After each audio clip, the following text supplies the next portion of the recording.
There is a common trap in software development, the belief that the absolute fastest way to build something is to immediately start writing code. Imagine a developer receives a request to build a mid-sized app permission management system. Without a second thought, they fire up their code editor. This excerpt from our standard documentation highlights the first massive pitfall: feeding a coding agent a weak instruction, like build this feature, simply because no prior planning exists to guide it. The fallout is immediate. The AI starts hallucinating user roles, inventing features that were never requested. The scope of the project balloons completely out of control, and critical dependencies on existing authentication systems are entirely missed. To fix the mess, the developer has to troubleshoot on the fly. All the knowledge generated during that troubleshooting, the decisions, the logic, the context, disappears into fleeting chat logs or human memory instead of being preserved. The developer built quickly, but they built incorrectly. Documentation serves as the required cognitive framework to turn a chaotic process into a predictable path. This planning framework document categorizes an app permission management system as a medium feature, which explicitly dictates the minimum level of documentation required before anyone writes a single line of code. The clarity funnel starts with two basic filters. First, we capture the why using a project intent document. Then we lock in the what using a requirement document. Next, we define the exact boundaries of the work. This happens by drawing up a formalized scope list that details what the system should actually do.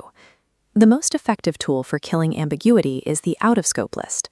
Deciding what we are not going to build prevents feature creep. Within those borders, we capture unverified assumptions, forcing a review before moving forward. These early documents establish the non-negotiable boundaries that make the actual coding phase highly focused and completely precise. Once the boundaries are set, we move into the mechanics phase. We break the defined scope down into a step-by-step implementation plan, mapping out the specific front-end, back-end, and database slices required to make the feature work. Alongside this plan, we run a risk analysis and create a dependency map. This forces the team to identify external blockers, like relying on another system's API, before those blockers can stall the actual development.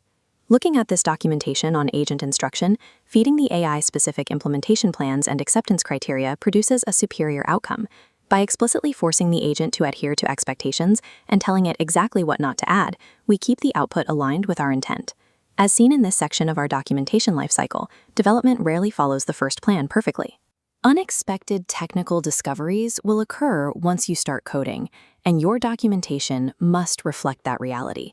The moment the scope shifts or a new technical risk is discovered during implementation, developers must actively update the change documentation.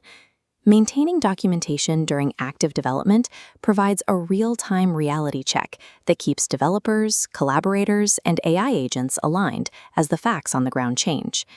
After the feature is built, we enter the final review phase. A developer's work is not done simply because the code compiles and runs.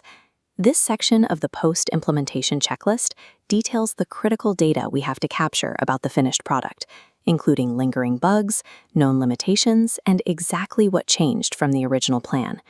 At this stage, the planning documents change roles. They transition from a pre-flight checklist into a permanent organizational knowledge base.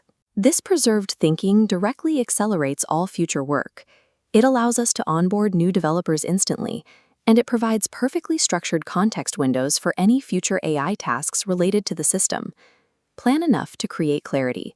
Document enough to preserve thinking. The objective is a workflow where the rationale behind the code stays as accessible as the code itself.